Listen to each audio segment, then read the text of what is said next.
meditar com os irmãos sobre um tema, e eu queria, é mais uma reflexão do que propriamente uma palavra, Atos 17, do que propriamente uma palavra,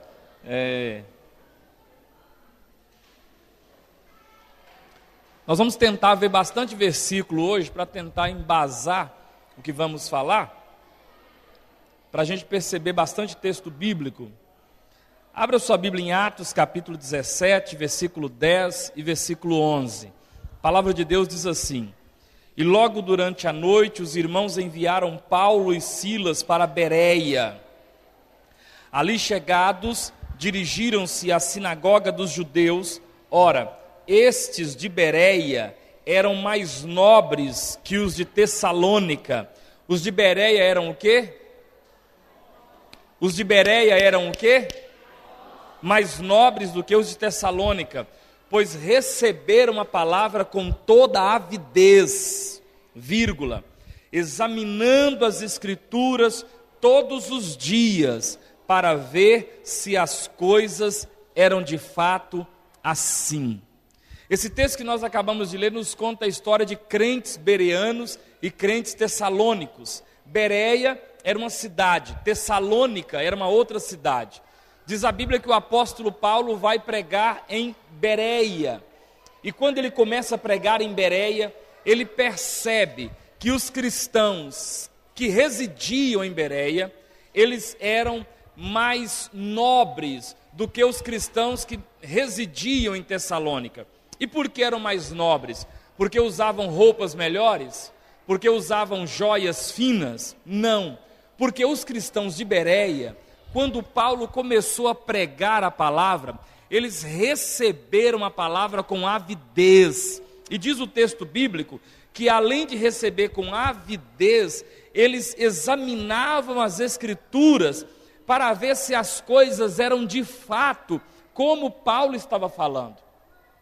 Esse texto então nos dá um entendimento sobre a necessidade que temos de examinar as escrituras. Nós não podemos simplesmente engolir as coisas, sabe, os ensinamentos, a um vento de doutrina. Nós precisamos estar examinando as escrituras para percebermos que aquilo que está sendo ensinado de fato corresponde com o que está escrito.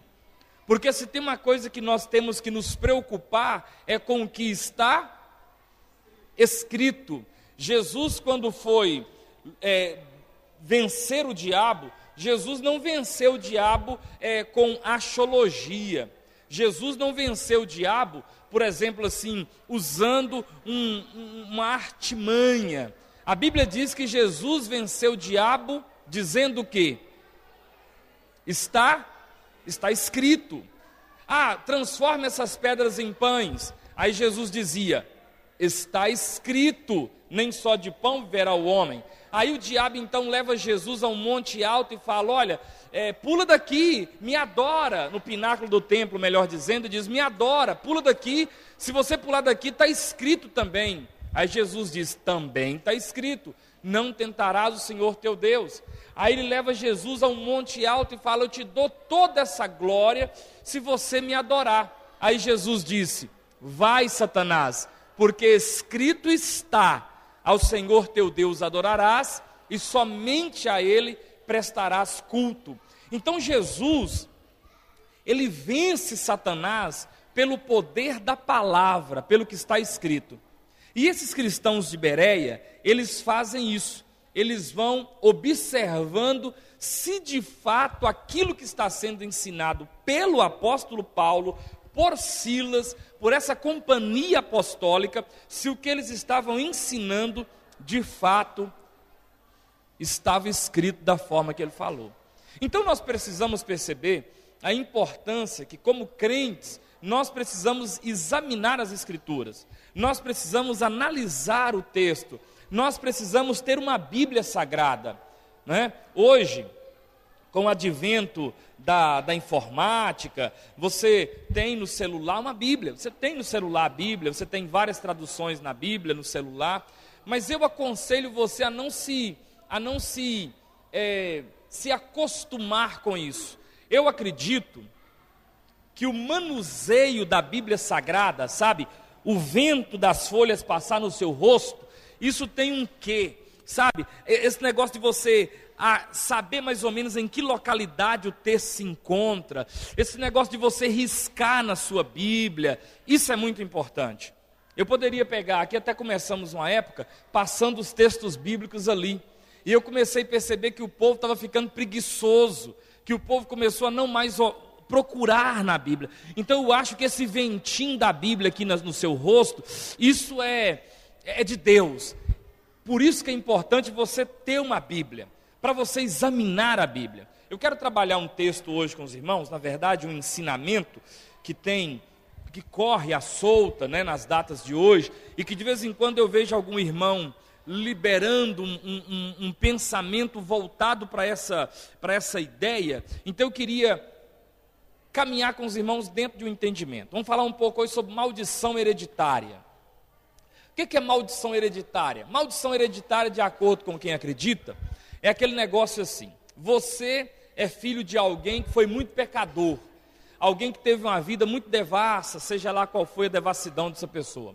E aí de repente você converte-se ao Senhor, e depois que você se converte ao Senhor, você começa a ter algumas recaídas ou alguns problemas, que são sintomas dos problemas que esse parente, seja seu pai, seu tio, seu avô, que ele tinha. Então a pessoa, o pastor lá, né, diagnostica você dizendo assim, você tem uma maldição hereditária, então você precisa quebrar essa maldição hereditária.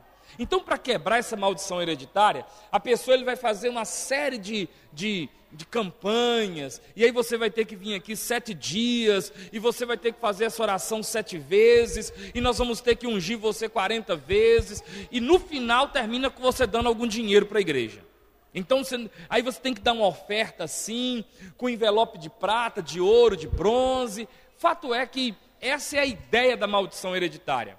A ideia da maldição hereditária é que a pessoa, mesmo depois de convertido, ele erra da maldição do seu parente, seja pai, seja mãe, seja irmão, seja tio, porque na mentalidade de quem assim crê, existe um demônio, ou uma casta de demônio, que vai continuar trabalhando na sua família, na sua linhagem, ainda que você já aceitou Jesus.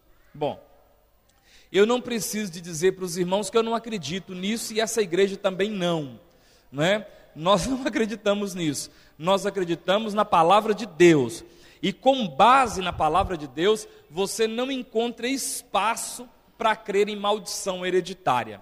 Mas vamos tentar entender aqui. Bom, abra sua Bíblia comigo em Êxodo, capítulo 20, versículo 5. Êxodo 20, versículo 5. Existem muitos textos que são usados para provar a ideia de maldição hereditária. Muitos textos, mas o texto que é mais forte e que as pessoas mais usam para mostrar que existe uma maldição hereditária e que você precisa quebrar essa maldição, é Êxodo capítulo 20, versículo 5 e versículo 6, que diz assim: não as adorarás, nem lhes darás culto, porque eu sou o Senhor teu Deus, Deus zeloso, que visita a iniquidade dos pais nos filhos, até a 3ª e a 4ª geração daqueles que me aborrecem, e faço misericórdia até 1000 gerações daqueles que me amam e guardam os meus mandamentos. Então esse texto é o texto mais usado pela turma da maldição hereditária. Olha aí, não adorarás, nem lhes darás culto, porque eu sou o Senhor teu Deus, Deus zeloso, olha, que visito a iniquidade dos pais nos filhos, até a 3ª e a 4ª geração daqueles que me aborrecem. E aí, pastor, como é que o senhor sai disso, né? O texto está dizendo que Deus visita a maldade dos pais nos filhos, até a 3ª e a 4ª geração daqueles que me aborrecem. Então eles pegam esse texto, e com base nesse texto eles vão dizer, olha, sua avó foi uma pessoa que teve muito pecado, então Deus vai visitar a maldade da sua avó em você, porque sua avó, sua mãe, então você está na 2ª geração, 3ª geração de sua avó. Então, o que esse texto está querendo dizer para a gente? Vamos perceber aqui. Primeiro, Esse texto que é um dos mais usados, primeira coisa que a gente pode perceber, o texto trata de um pecado específico. O pecado desse texto não é um pecado qualquer, amém?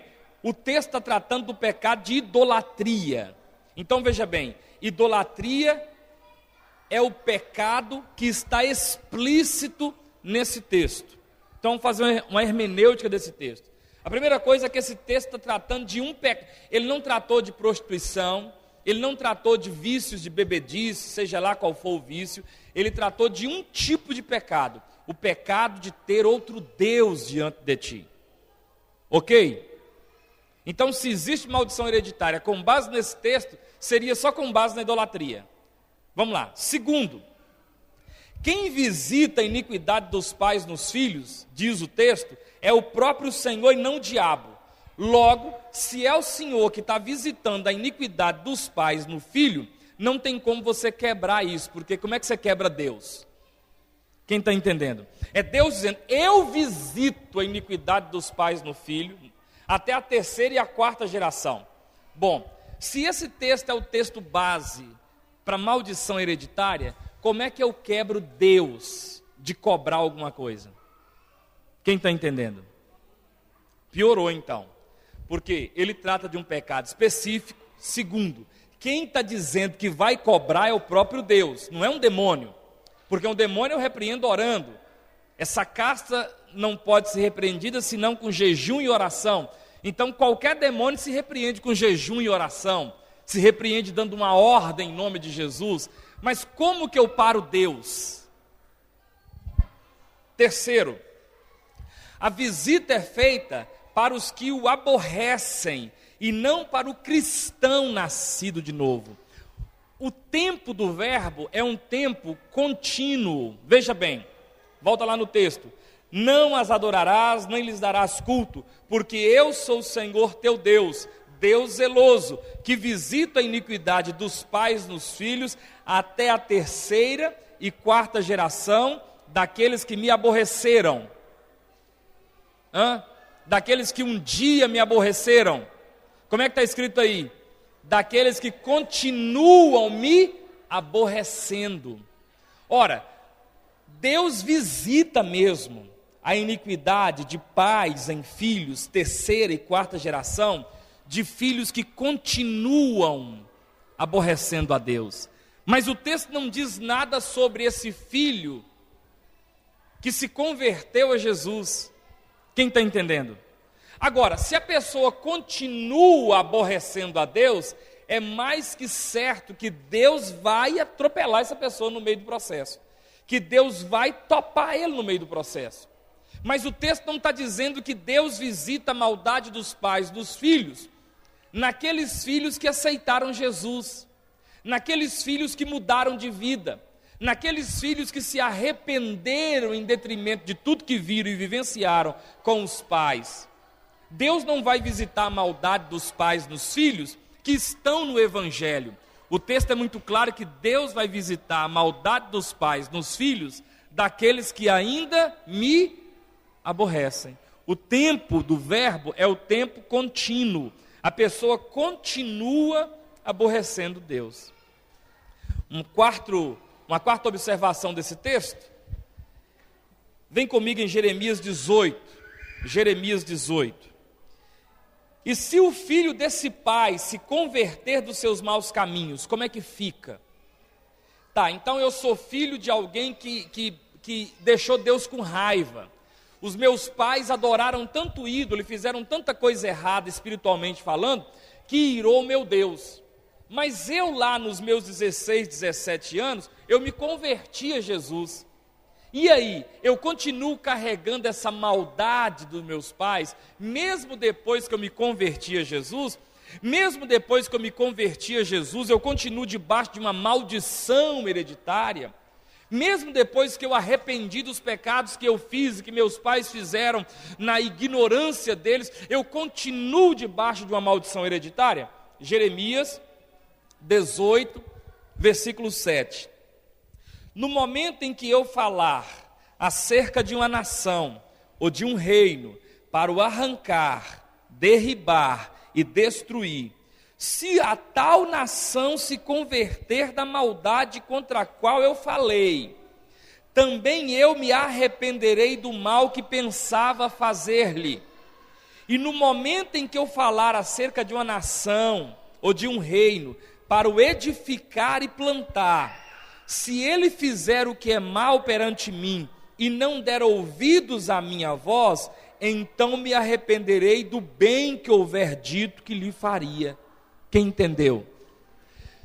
Se Deus está dizendo acerca de uma pessoa, olha, o pai desse moço aprontou muito, pecou, o avô desse moço foi um grande pecador, e esse moço está sendo um grande pecador diante de mim, Deus falando.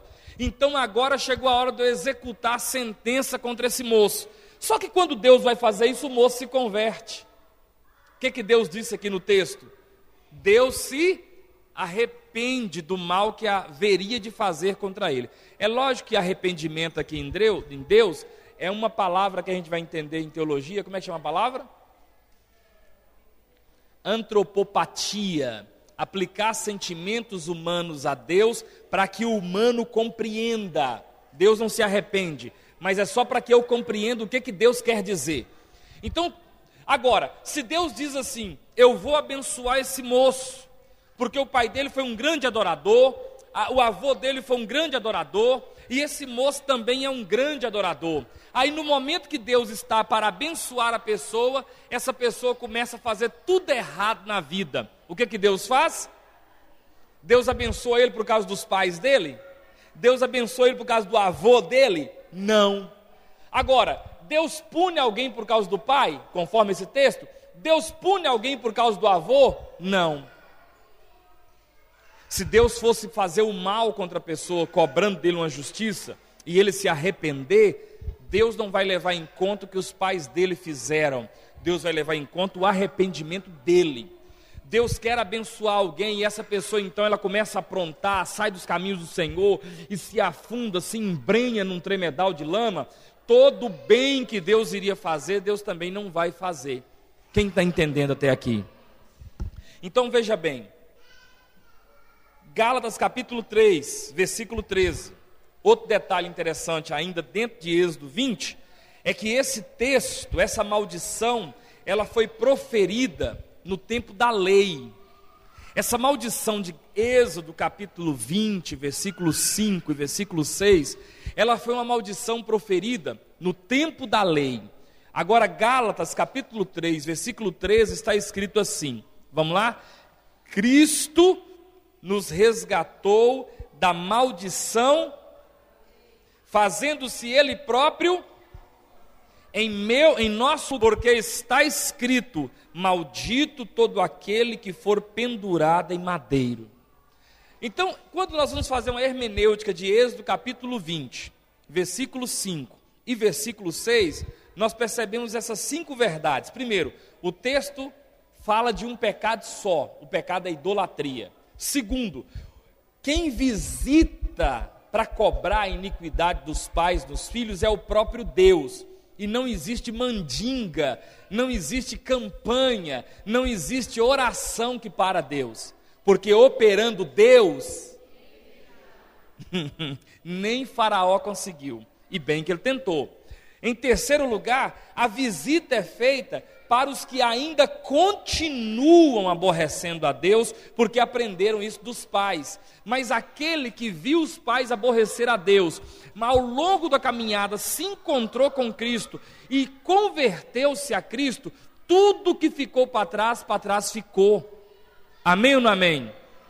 Outro ponto, em quarto lugar, se o filho se converte, Deus muda a história dele. Jeremias 18, que nós lemos, de 7 a 10. Em quinto lugar, a maldição de Êxodo 20 foi proferida no tempo da lei. Aqueles que estão em Cristo, quem está em Cristo Jesus aqui, foi resgatado da maldição da lei. Nós não estamos mais debaixo da lei, nós estamos debaixo da graça. Dada essa introdução no texto, vamos dar mais um passo. Existe maldição hoje? É claro que existe, está na Bíblia. Agora, as maldições, elas são condicionadas às atitudes de cada um. Quem está entendendo? Não a atitude do meu antepassado, mas às minhas atitudes. Vem comigo em Deuteronômio 28. Deuteronômio 28, versículo 15. Será, porém, que se não deres ouvidos à voz do Senhor teu Deus, não cuidando em cumprir todos os seus mandamentos e os seus estatutos que hoje te ordeno, então virão todas essas maldições sobre ti e te alcançarão. Olha o que o texto diz: será, porém, que se não deres ouvidos à voz do Senhor teu Deus, não cuidar em cumprir os seus mandamentos, se você não fizer, se você não der ouvidos a Deus, não é se o seu pai não deu, não é se sua mãe não deu ouvidos a Deus, é se você não der. Quem está entendendo? Outro texto, Malaquias, capítulo 3, antes do Mateus, aí um pouquinho antes do Mateus, Malaquias, capítulo 3, olha o que o texto diz: roubará o homem a Deus? Todavia, vós me roubais e dizeis: em que te roubamos? Nos dízimos e nas ofertas. Presta atenção, roubará o homem a Deus? Está falando que o pai do homem roubou a Deus? Não, está falando, o homem roubará a Deus. Agora, se esse homem roubar a Deus, versículo 9, com maldição, sois amaldiçoados, porque a mim me roubais vós a nação toda. Trazei todos os dízimos à casa do tesouro, para que haja mantimento na minha casa. E provai-me nisto, diz o Senhor dos Exércitos, se eu não vos abrir as janelas do céu, e não derramar sobre vós bênção sem medida. Você percebeu que o texto diz assim: roubará o homem a Deus? Quer dizer, a atitude de roubar está vindo de quem? Minha. Então, se eu roubo a Deus na sonegação do dízimo, quem vai ser amaldiçoado é Ravane? Quem vai ser amaldiçoado é Vinícius? Quem vai ser amaldiçoado é Vitória? Eu roubo e esse sou amaldiçoado? Não. Roubarás o homem a Deus, todavia vós me roubais, com maldição sois... Quem? Meu filho ou eu? Eu. Porque quem roubou foi eu. Agora é claro que se eu sou o cuidador dele, estando eu amaldiçoado, ele vai comer daquilo que eu estou bebendo. Vocês estão entendendo? Mas não é que a maldição é sobre ele. Vamos continuar. O tema dessa mensagem é: era uma vez uma tal de maldição hereditária. Dá aquelas historinhas da carochinha. Era uma vez. Por quê? Deuteronômio 24. Vamos para Deuteronômio 24, 16. Pois o pecado é de responsabilidade pessoal, e cada um dará conta de seus pecados para Deus. Deuteronômio 24, versículo 16. Os pais, Deuteronômio 24, versículo 16. Os pais não serão mortos em lugar dos filhos, nem os filhos em lugar dos pais. Cada qual será morto pelo seu... Cadê a maldição hereditária? Os pais não serão mortos no lugar dos filhos. Os filhos não serão mortos no lugar dos pais. Cada qual será morto pelo seu próprio pecado. Ezequiel 18. Vamos para Ezequiel 18. Ezequiel 18, depois você lê Ezequiel 18 todinho para você ver, que ele fala tudo sobre isso. Ezequiel 18, versículo 20. Olha o que é muito claro, Ezequiel 18, 20. A alma que pecar, essa morrerá. A alma que pecar, essa morrerá. O filho não levará a iniquidade do pai, nem o pai a iniquidade do filho. A justiça do justo ficará sobre ele, e a perversidade do perverso cairá sobre ele. Quem está entendendo? Aí eu pergunto, onde está a maldição hereditária? O pai, a alma que pecar, essa morrerá. O filho não levará a iniquidade do pai, nem o pai a iniquidade do filho. A justiça do justo ficará sobre ele, e a perversidade do perverso cairá sobre ele. O filho não paga o erro do pai. O pai não paga o erro do filho, espiritualmente falando. Eu estou falando aqui no âmbito espiritual. Jeremias 31, volta um pouquinho aí para Jeremias 31, versículo 29. Jeremias 31, 29. Vamos ler outro texto.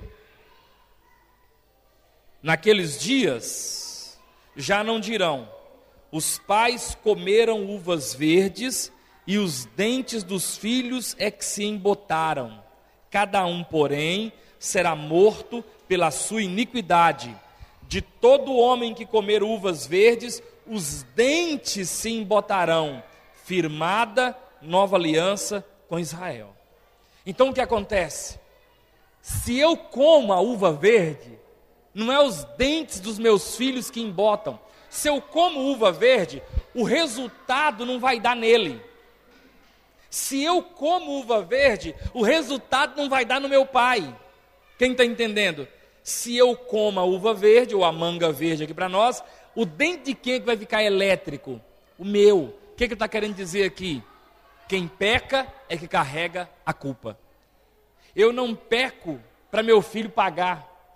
Eu não peco para o meu pai pagar. Eu peco e eu pago. Quem está entendendo? Maldição hereditária. Aí os caras fazem uma campanha, fazem congresso de quebra de maldição, fazem congresso de batalha espiritual para quebrar a maldição da terceira e da quarta geração, e fazem fire, fogo e não sei o que, mas não sei o que, e no final da história o povo fica tudo embrulhado numa mentira, no engodo. E esse negócio é tão maligno que isso nunca acaba.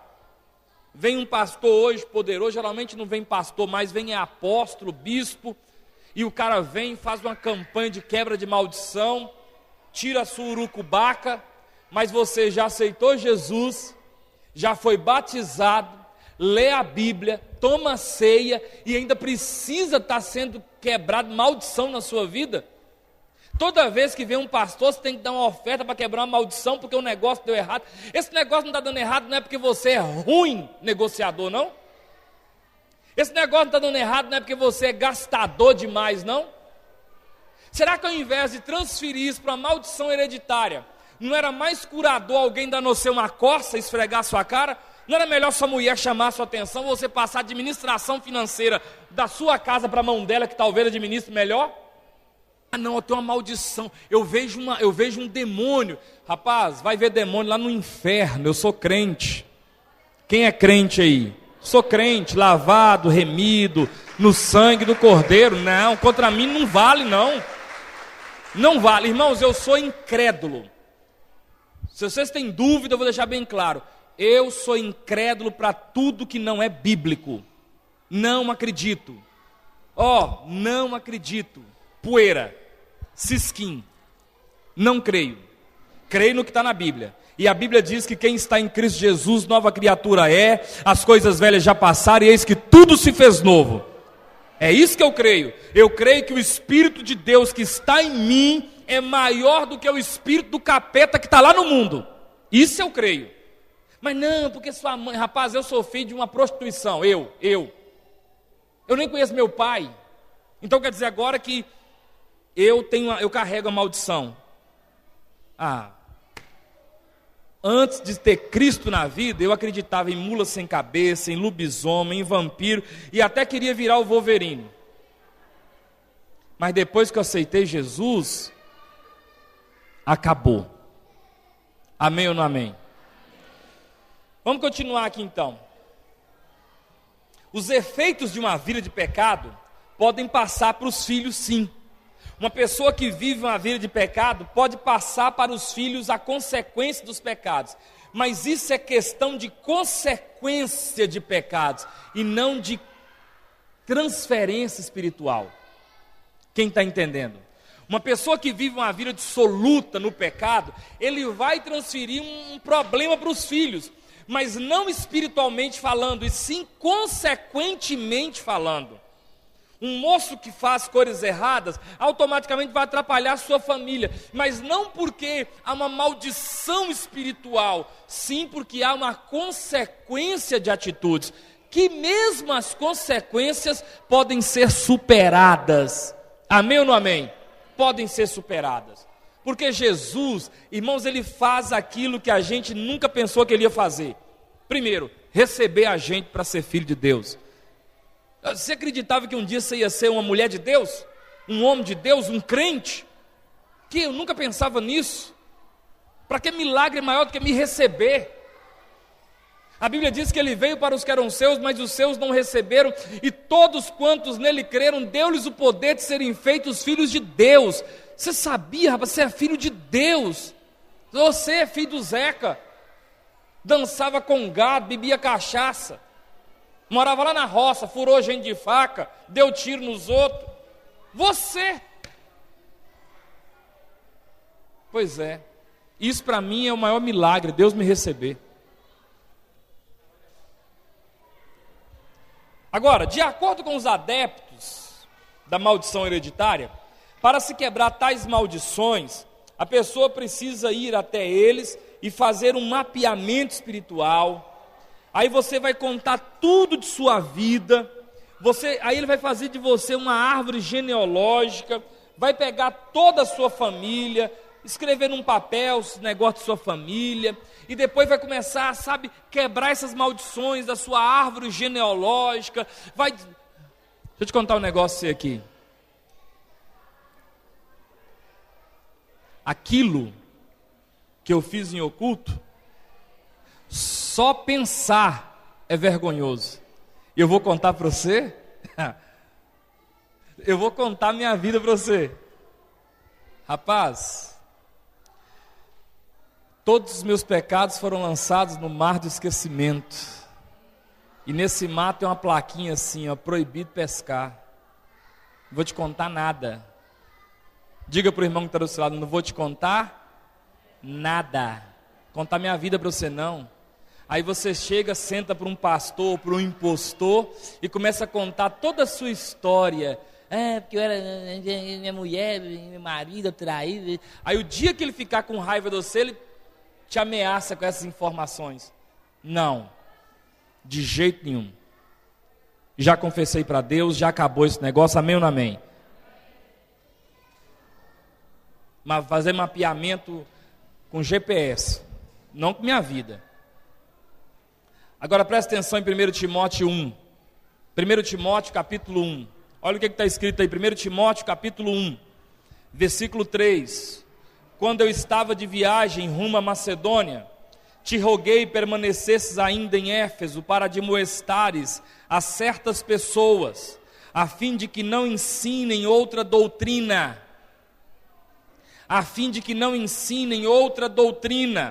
Nem se ocupem com fábulas e genealogias sem fim, que antes promovem discussões do que o serviço de Deus na fé. Ora, o intuito da presente admoestação visa o amor que procede de coração puro e de consciência boa e de fé sem hipocrisia. Desviando-se algumas pessoas destas coisas, perderam-se em loquacidade frívola, pretendendo passar por mestres da lei, não compreendendo todavia nem o que dizem, nem os assuntos sobre os quais fazem ousadas asseverações. Você nunca viu o apóstolo Paulo sentar com Timóteo e falar assim: conta a sua vida que eu vou fazer um mapa de você. Eu vou pegar aqui, eu vou ver uma árvore genealógica da sua história. Você nunca viu o apóstolo Pedro falar assim: olha, você, Simão, o mágico, você converteu, agora você precisa fazer comigo 7 sexta-feira santa, porque na 7 sexta-feira eu vou ungir você com óleo quente fervendo, para que toda essa Você nunca viu isso na Bíblia? É isso que Paulo está dizendo aqui em Timóteo. Paulo está dizendo assim, versículo 3: quando eu estava para viagem rumo a Macedônia, te roguei permanecesses ainda em Éfeso para admoestar acerca de pessoas, a fim de que não ensinassem outra doutrina. Isso é outra doutrina, irmãos. No Evangelho não tem isso não, amém ou não amém? No Evangelho não tem essa bobeira não, no Evangelho não tem esse negócio de, sabe, nem se ocupem com fábulas. Isso é fábula, isso é conto da carochinha, genealogia sem fim. Que eu quero saber quem foi sua avó, quem foi seu avô, quem foi seu tio, quem foi... Para que eu quero saber isso? Para que eu quero saber isso? Se sua avó fugiu com seu avô, que tomou seu avô de uma outra mulher, eu não quero saber disso não. Que isso altera em alguma coisa? Presta atenção, genealogia sem fim, isso promove discussão, isso não promove serviço de Deus na fé. Isso não promove. Paulo está dizendo para Timóteo, não deixa isso acontecer no meio do povo de Deus, isso não pode acontecer na igreja. Eu quero lá saber, se sua avó bebia pinga, se sua avó matou, se você era parente do Lampião, isso não altera nada. O importante é se você entregou sua vida para Jesus hoje, é se você arrependeu dos seus pecados hoje. É isso que importa. O que sua mãe fez, o que seu pai fez, ou o que você fez antes de Cristo, não é da conta de ninguém. Quer saber não? Porque sai. De vez em quando eu vejo alguns irmãos, nossa, eu era demais, hein? 7 mulheres para mim era pouco. Eu bebi uma cerveja, cheirava um pó, o nariz até escorre na hora que fala que cheirava pó. Cheirava pó. Isso é saudosismo. Você está com saudade do pecado, senhor? Você está com saudade do pecado. Tito, vai para Tito, depois do Timóteo aí, Tito capítulo 3. Olha o que Tito fala. Evita discussões insensatas, genealogias, contendas e debates sobre a lei, porque não tem utilidade e são fúteis. Não importa se você é filho de alemão e alemão matou judeu. Não importa se você é descendente de Senaqueribe e Senaqueribe era assírio. Não importa se os seus descendentes são romanos. Não importa se o seu nome é Maria das Dores, ou se você chama Judas Iscariotes ou Lucifer. Isso não importa. Você pode chamar Allan Kardec, você pode chamar o que você quiser. Isso não altera nada. Você pode ser Maria Desgraçada do Inferno. Sua mãe colocou esse nome, o cartório aceitou. Isso não altera nada. Olha, eu estava vendo seu nome, tem que mudar seu nome. Porque há uma maldição hereditária no seu nome. Rapaz, isso é coisa de esotérico. Eu posso não gostar do meu nome porque eu não gosto da forma fonética dele. Mas não porque ele tem uma maldição. Quem está entendendo? Adriano significa trevas. Quem conhece algum Adriano crente? Então, não precisava ser crente, porque o nome dele significa trevas. Toda vez que alguém diga Adriano, aí chama trevas. Cláudio significa quem manca e não consegue andar normalmente. Então, todo mundo que chama Cláudio, Claudinei, Claudionô, Claudimar, Clauditelino, tudo que for Cláudio quer dizer que manca, não consegue andar normal. Você conhece algum Cláudio rico? Não era para ter, porque Cláudio significa manco. Eu conheço um pastor da nossa ordem que chama Allan Kardec. Ô pastor Allan Kardec, o cara chama Allan Kardec. E legal que ele gosta que chama ele de Allan Kardec. O pai dele era espírita, colocou o nome dele de Allan Kardec, e o infeliz converteu a Jesus e chama Allan Kardec. E virou pastor para acabar de variar a cabeça dos outros.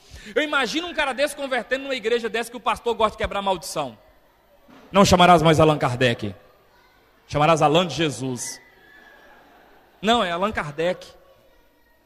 Mas na Bíblia Deus mudou o nome de algumas pessoas. Eu não vou nem gastar tempo hoje para mostrar por que Deus mudou o nome de algumas pessoas. Que não tem nada a ver com maldição. Não tem nada a ver com isso. Quando nós pegamos a genealogia de Jesus, lá em Mateus e em Lucas, nós encontramos Abraão. Abraão mentiu, teve um caso extraconjugal e teve um filho com a mulher que não era mulher dele. Nós encontramos na genealogia de Jesus Jacó, mentiroso, enganador, trapaceiro, enrolado. Nós encontramos na genealogia de Jesus um homem chamado Judá. Judá dormiu com a mulher do filho e engravidou ela, de gêmeos. Nós olhamos a história de uma mulher chamada Raabe, era prostituta. Raabe era uma prostituta de Jericó. Quando o povo vai entrar em Jericó, os espias, ela recebe os espias, era prostituta, entra na genealogia. Jesus é descendente direto de Raabe, uma prostituta. Jesus é descendente de Ruth, uma gentil moabita, uma gentil que acompanhou a sogra. A mulher que acompanha a sogra tem o que na cabeça? Nós temos na genealogia de Jesus um homem chamado Davi, adúltero, assassino, sanguinário. Davi queria construir a casa de Deus e Deus falou: não coloca a mão numa pedra, porque suas mãos são sujas de sangue. Davi. Na genealogia de Jesus tem um rei chamado Salomão. Salomão só teve 1000 mulheres, era 700 concubinas e 300 esposas. O homem era taradão até mandar parar. Na genealogia de Jesus tem um homem chamado Roboão, é filho de Salomão, rebelde, ignorante, rachou o reino de Israel, não escutava ninguém. Na genealogia de Jesus tem um homem chamado Manassés. Manassés matou os filhos e queimou na fogueira para Moloque. Manassés adorava desde vagalume a qualquer coisa que brilhava no céu. Então eu olho a genealogia de Jesus e me pergunto uma coisa: João Batista, que foi o pastor de Jesus, tinha que ter quebrado maldição na vida de Jesus, porque se tem um homem que tinha maldição hereditária na vida, era Jesus. Primeiro que a mãe dele engravida fora do casamento. Eu leio e sei que foi o Espírito Santo, mas eu duvido se a vizinha acreditou nessa história. Eu duvido se as tia dela acreditou nessa história. Maria, Espírito Santo. Conta outra. Foi o Zé. Aquela cara do Zé não me engana. Então, se tinha um homem que precisava de quebrar a maldição, era Jesus, irmãos. Tudo que não presta tem na família de Jesus. Só gente que não vale nada. Gente cheia de rolo, de mentira, gente que tinha fraqueza com mulher, tudo da família de Jesus, tudo da árvore genealógica. Eu acho que se um pastor sentasse com Jesus, esses pastores das campanhas aí poderosas, das maldição quebrada, eles ficavam doidos. Jesus tinha que dar tudo na fogueira santa de Israel, Jesus tinha que tocar no templo de Salomão, Jesus tinha que...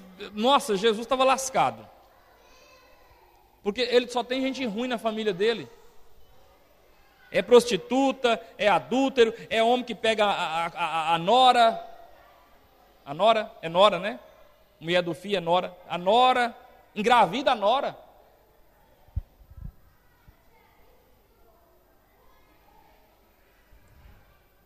Eu perguntar para os irmãos: tem maldição hereditária na vida de crente? Na vida do ímpio, eu não estou dizendo nada. Porque quem não é crente, irmãos, tem vampiro, tem lobisomem, tem mula sem cabeça. Se você não é crente, pega mal-olhado, olho gordo. Se você não é crente, pega mandrake, muslabum, ravengá, pega tudo.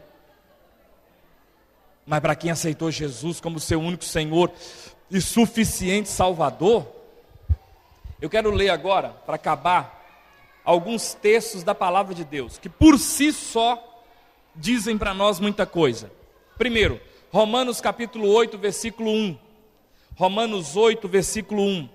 Agora, pois, já nenhuma condenação há para os que estão em Cristo Jesus. Eu não escutei você dizendo amém. Agora, pois, já nenhuma condenação há com H e acento, nenhuma condenação existe para os que estão em Cristo Jesus. Porque a lei do Espírito da vida em Cristo Jesus te livrou da lei do pecado e da morte. Porquanto que for impossível a lei no que estava enferma pela carne, isto fez Deus enviando o seu próprio Filho em semelhança de carne pecaminosa e no tocante ao pecado, e com efeito condenou Deus na carne do pecado, a fim de que precedesse da lei, a fim que o preceito da lei se cumprisse em nós, que não andamos segundo a carne, mas segundo o Espírito. Não há condenação para quem está em Cristo Jesus. 2 Coríntios capítulo 5, versículo 14. Pois o amor de Cristo nos constrange, julgando nós isto: um morreu por todos, logo todos morreram. E ele morreu por todos, para que os que vivem não vivam mais para si mesmos, mas para aquele que por eles morreu e ressuscitou. Assim que nós, daqui por diante, a ninguém conhecemos segundo a carne. Se antes conhecemos Cristo segundo a carne, já agora não conhecemos desse modo. E assim, se alguém está em Cristo, é nova criatura. As coisas antigas já passaram, e eis que se fizeram novas. Ora, tudo provém de Deus, que reconciliou consigo mesmo por meio de Cristo e nos deu o ministério da reconciliação, a saber que Deus estava em Cristo reconciliando consigo o mundo, não imputando a homens as suas transgressões, e nos confiou a palavra da reconciliação, de sorte que somos embaixadores em nome de Cristo, como se Deus exortasse por nosso intermédio.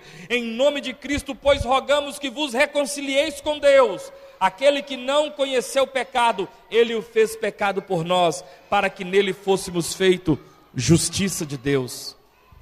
João capítulo 5, versículo 24.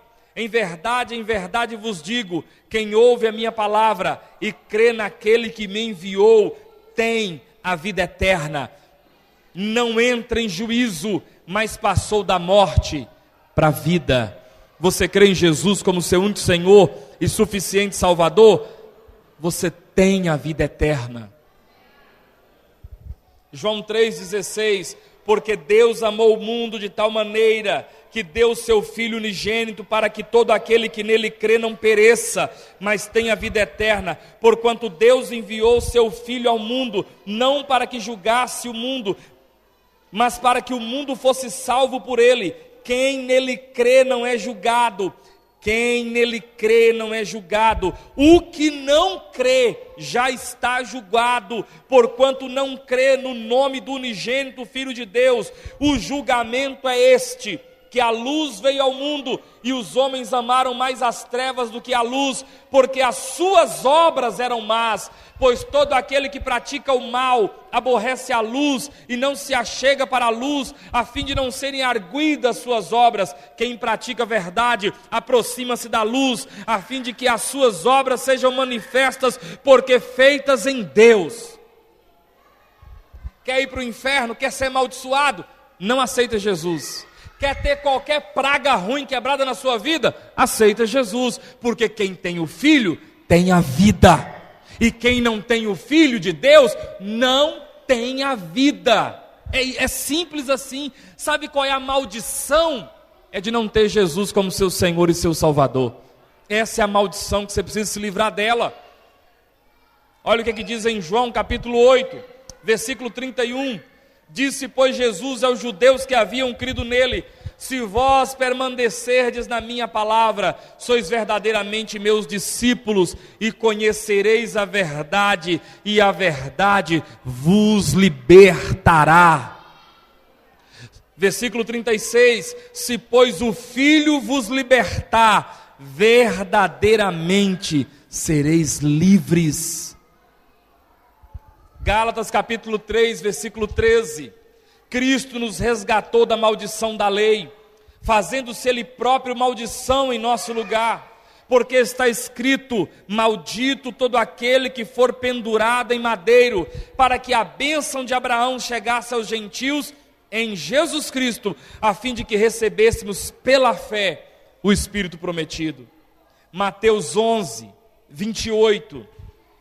Vinde a mim, todos que estáis cansados e sobrecarregados, e eu vos aliviarei. Tomai sobre vós o meu jugo e aprendei de mim, porque sou manso e humilde de coração, e achareis descanso para a vossa alma, porque o meu jugo é suave e o meu fardo é leve. Então Jesus é mentiroso? Ele está chamando a gente para ir até Ele, nós que estamos cansados, oprimidos e sobrecarregados. E ele diz: vinde a mim, tomai sobre vós o meu jugo, aprendei de mim porque eu sou manso. Então ele está mentindo. Eu vim para Jesus, recebendo o convite dele e continuo maldito. Eu vim para Jesus e continuo tendo que quebrar as maldições, tenho que ir no pastor Zequinha, no pastor Joãozinho, no pastor Manelzinho, é só ele que unge, é porque é só ele que sabe orar. Para com isso, gente. Para com isso. Nós somos feitos reinos e sacerdotes em Cristo Jesus. O véu do templo se rasgou de alto a baixo, deixando o caminho aberto. Quem está em Cristo Jesus está limpo. Ah, pastor, mas se eu pecar? Se pecar, temos um advogado junto ao Pai, Cristo Jesus, o justo. 1 de Pedro 2, 21. Porquanto para isto mesmo fostes chamados, pois que também Cristo sofreu em vosso lugar, deixando-vos exemplo para seguirdes os seus passos, o qual não cometeu pecado, nem dolo algum se achou na sua boca, pois ele, quando ultrajado, não revidava com ultraje, quando maltratado não fazia ameaças, mas entregava-se àqueles que o julgavam retamente, carregando ele mesmo em seu corpo sobre o madeiro os nossos pecados, para que nós, mortos para os pecados, vivamos a justiça. Por suas chagas fostes sarados, porque estáveis desgarrados como ovelhas, agora porém vos convertestes ao pastor e bispo de vossas almas. Eu estava mesmo debaixo de maldição, eu estava mesmo desgarrado como ovelha que não tem pastor, eu estava mesmo perdido nesse mundo de trevas, mas eu me converti ao bispo e pastor da minha alma, Jesus Cristo. Colossenses 2, versículo 8, cuidando que ninguém vos venha enredar com filosofias e vãs sutilezas, conforme a tradição dos homens, conforme os rudimentos do mundo, e não segundo Cristo. Olha para mim, irmãos, púlpito sadio gera povo sadio.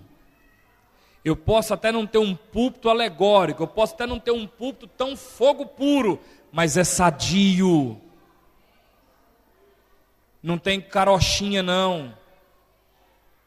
Eu não enrolo você não. Eu te entristeço às vezes, mas te enrolar não. Paulo está dizendo aqui aos Colossenses: cuidado que ninguém vos enrole com filosofias e vãs sutilezas, conforme a tradição dos homens, conforme o rudimento do mundo, e não segundo Cristo, porquanto nele habita corporalmente toda a plenitude da divindade, também nele estáis aperfeiçoado, ele é o cabeça de todo principado e potestade.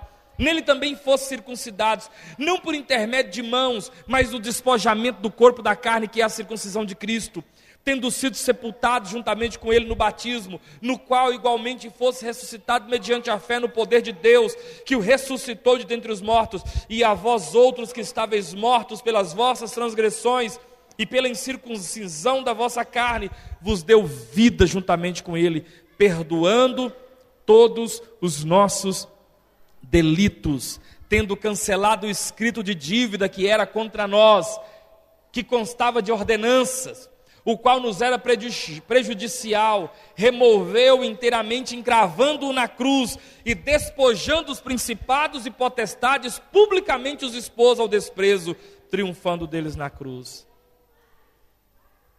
Sabe o que acontece?